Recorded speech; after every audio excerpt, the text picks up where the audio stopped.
কালা ভুনা বলুন আর লাল ভুনা বলুন, গরুর মাংসের রেসিপি বলতেই আমরা অনেকেই একদম ফিদা, তাই না?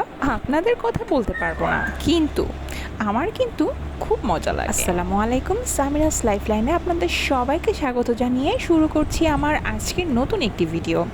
তো বন্ধুরা, যা বলছিলাম, আমার হাজব্যান্ড গরুর মাংসের কালা ভুনা খুব পছন্দ করে, আর আমি কালা ভুনা হোক আর লাল ভুনা হোক, গরুর মাংস অনেক পছন্দ করি।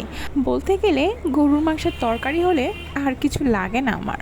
আর আজ এমন একটি রেস্টুরেন্টের সন্ধান পেয়েছি যেখানে বিফের সব ধরনের আইটেম আছে।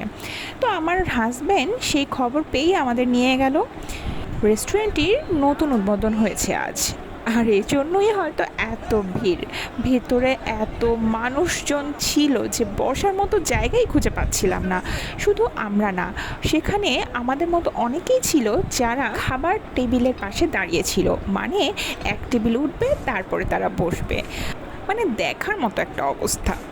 এরকম শুধু বিয়ে বাড়িতেই দেখা যায়, রেস্টুরেন্টে আমি এর আগে কখনো দেখিনি। আপনারা কি দেখেছেন জানাবেন কিন্তু, ঠিক আছে? তারপর অবশেষে ওয়েট করতে করতে আমরা একটা টেবিল খালি পেয়েছি, তারপর সেখানে বসে পড়লাম। আর তো অর্ডার দেওয়া শুরু করে দিয়েছি। আমার হাজব্যান্ড সে যেটা পছন্দ করে, কালা ভুনা আর লাল ভুনা দুটাই কিন্তু নিয়েছে। আর আমি যেহেতু একটু বিরিয়ানি পছন্দ করি, এজন্য বিফ বিরিয়ানি নিয়েছে। এই যে ওয়েট করতে করতে গরম ভাত চলে আসলো।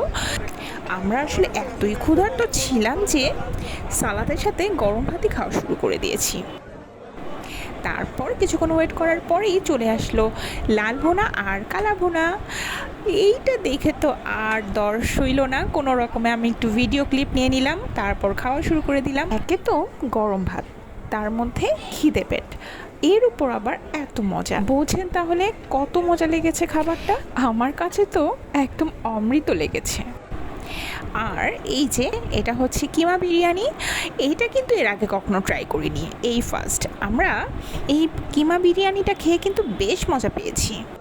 তো এই তো আমাদের খাওয়া দাওয়ার পর্ব মোটামুটি শেষ, কিন্তু এত মজা লেগেছে যে আমরা কিছুটা পার্সেল করেও নিয়ে আসলাম। আমার হাজব্যান্ড বিল দিচ্ছে, এই তো তারপর আর কি বাসায় চলে আসলাম।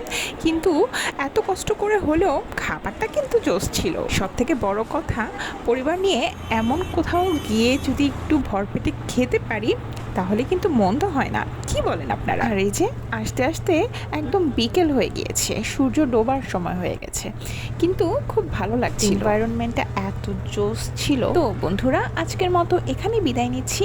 আপনারা সবাই ভালো থাকবেন, সুস্থ থাকবেন। আল্লাহ হাফেজ।